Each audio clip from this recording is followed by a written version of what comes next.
लोकांसाठी, लोकक्रांतीसाठी जनहित प्रवर्तक बनलेले निर्भीड, निपक्षपाती web portal, YouTube channel city line news like करा, कमेंट करा, सबस्क्राईब करा, बेल आयकॉनवर दाबून शेअर करायला विसरू नका.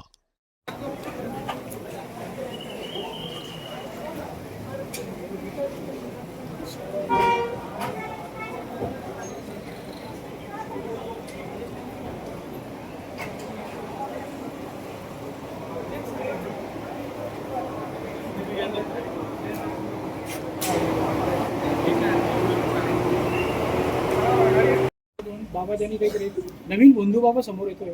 नाशिकमध्ये दुसरा आला आहे. एकंदरीत जर बघितलं बंधू तर कुठलाही महिलांना नाही, खरं तर एक प्रकरण ते बाहेर आलं आणि त्याच्यातून आणखीन असे काही बंधू बाबांसारखे असे काही असतील तर ती प्रकरणही बाहेर पडायला लागलेली आहेत.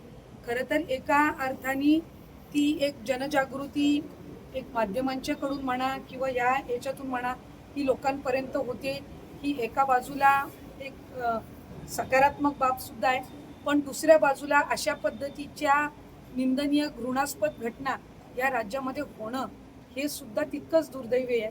त्याच्यामुळे खरातांच्या बाबतीमध्ये एक SIT राज्याचे मुख्यमंत्री देवेंद्र फडणवीस साहेबांनी नेमलेली आहे आणि मंत्रिमंडळ म्हणून आम्ही सगळ्यांनीच त्याच्यामध्ये अधिकाधिक त्या SITच्या माध्यमातून कडक कारवाई आणि शिक्षा व्हावी या संदर्भातली आमच्या सगळ्यांची भूमिका आहे. आणखीन अशा पद्धतीचे कुठं प्रकार असतील, मग आता आपण नमूद केल्याप्रमाणे नवी मुंबई असेल किंवा नाशिकमध्ये आणखीन असेल, इतर कुठल्या जिल्ह्यांमध्ये असेल, तर त्या संदर्भामध्ये सुद्धा तिथल्या पोलीस विभागासोबत किंवा स्थानिक पोलीस स्टेशनमध्ये त्या संदर्भातल्या जर तक्रारी गेल्या तर निश्चितपणाने त्याच्यावर सुद्धा कडक कारवाई करण्याच्या दृष्टिकोनातून हे शासन आणि गृह विभाग राज्याचे मुख्यमंत्री फडणवीस साहेबांच्या नेतृत्वाखाली सक्षम आहे.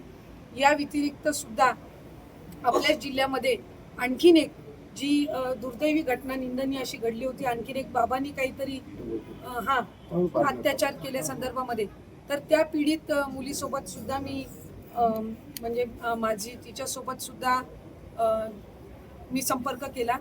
तिच्या भावासोबत सुद्धा आम्ही स्थानिक आमदार यांनी सुद्धा दाते साहेबांनी सुद्धा आम्ही संपर्क करून तिथल्या PI ज्या आहेत मॅडम त्यांच्यासोबत सुद्धा मी त्या संदर्भामध्ये ज्या काही आत्तापर्यंतची त्या प्रकरणातली जी माहिती आहे ती सुद्धा घेतली. तिला सुद्धा शासनाच्या वतीने पीडित मुलीला तिला सुद्धा शासनाच्या वतीने आम्ही पूर्ण सहकार्य हे आम्ही दर्शवलेलं आहे आणि त्या दोषीवर सुद्धा कडक कारवाई झाली पाहिजे.